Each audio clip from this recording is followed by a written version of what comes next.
Assalamu alaikum again. Assalamu alaikum. This is part two. But as I was saying, that Turks are very prideful people. Throughout their history, throughout their known history, even before the Seljuks took a stand and created their own empire, they were very prideful people. They would stand, fight, die for what they believe in. And Osman knew that. Osman knew, if I can give these people not just a vision, but something they can visually see and touch, and visibly touch, man, they're gonna carry it along. They're gonna carry it on to even greater heights. Something that can be that Turks can be proud of for generation, that we can call our own. But sometimes what people don't forget is sometimes that initial person who followed that initial creator is probably more important, more significant for the overall vision and the goal, ultimate goal and destination of their dream to be realized. Because sometimes you can have somebody who create a beautiful idea, a beautiful thing, and then the person that follow him right after that ruin everything. Because why? They start doing stuff that literally is allergic to growth, allergic to what that person was doing, the right things. Because why? They're trying to put their own spin into things. They're not just following along the plot, what's the word for I'm looking for? The blueprint. So again, Osman laid the foundation, but his son Orhan is the one that actually is going to plant the actual seed, that the foundation, the actual flag that the world will see and realize, okay, these niggas are serious.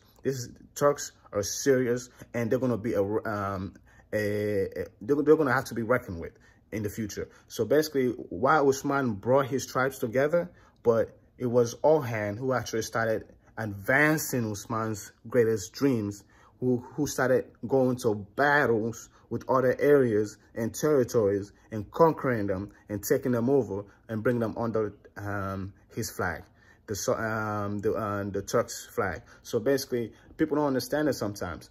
Orhan is probably as much important into what became the Ottomans and now Turkey as probably as much as Osman, if not more.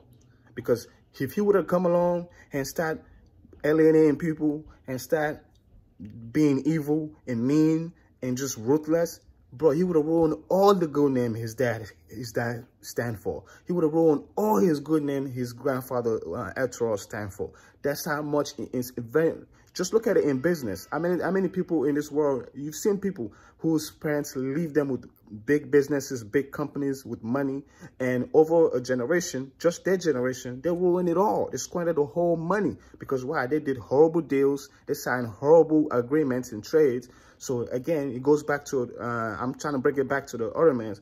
Orhan, to me, after Orhan's birth by Malhun Hatun. By the way, Bella is pregnant too. So basically, God works in mysterious ways, man. Shout out to Bella for being loyal, for being faithful to her religion. Because I'm trying to tell you guys, there were so many women that would have trying to get rid of Malhun Hatun. But instead, she actually saved that girl's life by busting Zoe, the Nicholas spy in the tribe, who basically, that Nicholas one of Usman's right hand, but probably his top app was feeling, but he didn't know. Now, the minute everybody find out, of course, they had to report her. But Bala Hatun was basically going to die as she ate that food if it wasn't for Bala Hatun. Bella didn't only save Orhan, he didn't only save Usman's name and tribe, because that probably could have destroyed Usman to a point where he would have never been the same. People don't realize how much Usman wanted a son, because his dad put that vision in him. So he have always dreamed he's going to have one. So imagine when you actually were that close to having one and somebody poison your child. Not only kill your child, but kill your wife. So I'm trying to tell you guys, that shit could have ruined this man to a point where the Ottoman spy would have never happened. So there's a lot of things that happen that God just came and touched that make sure they went the right way instead of going left. And Bala Hatun not giving up on Zoe, on her suspicious of Zoe, even though after Malhun Hatun kind of questioned her intentions as if she was jealous, like she was jealous of her. So many women would have just like, you know what, fuck this chick. I don't care anymore. Let her die.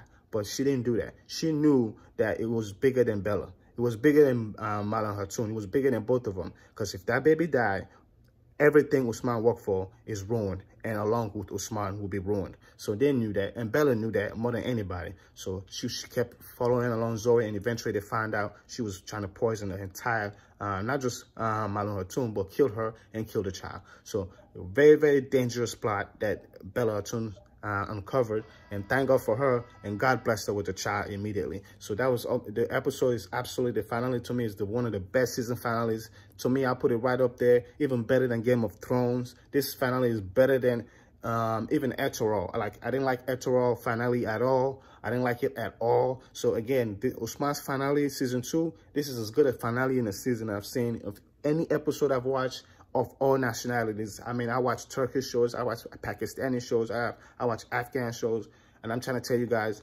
that was a great finale. Like, everything Osman wanted, we finally get to see it. We finally get to see the other bays come under his flag. We finally get to see the Sultan believe in Osman grow even bigger, which is going to be, I'm sure it's going to be very important in the next season, because you can't have a state without having a Sultan by your side, especially early on those days when Osman was still growing his power. He needed the Sultan. He needed him. So for the Sultan to leave